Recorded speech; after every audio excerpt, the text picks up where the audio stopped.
wala nga nakahihatag sa among team. Salamat kayo sa inyo ha kung wala gyud mi diri daghan kayong salamat.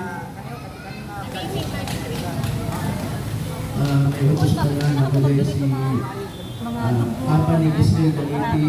Akong anak na diagnose 2 years sa hospital sa ECU, 2 years niya tuloy-tuloy yun. Uli-uli, 2 years. Nana siya ay actually taga-Butuan yun ni. Taga-Butuan niya. Naabot lang ni Dria kay siyempre kay wala may tarong hospital dito sa Butuan. Naabot kay Dria sa Davao. So, nag-decide na namin na Dria may mapuyo kay ang mga anak siya balik-balik sa hospital niya. Nasisakit na cerebral palsy o kanang lung disease. Niya karon wala siya ito sa hospital. Every month sa mag-admit kay di man niya kaya na mahingara. Karon nakaulit na sa balay kay naka-machine siya rin, nakapalit na provide yung machine, may naka-oxygen siya.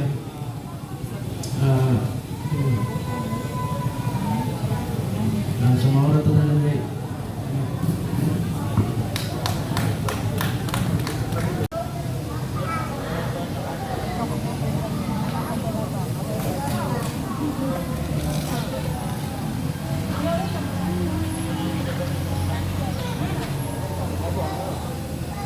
Ayan, and of course, dili mo man ang tanan, no? Kung walay muhatag og kaning closing remarks, maybe ko na Mami Lenlen.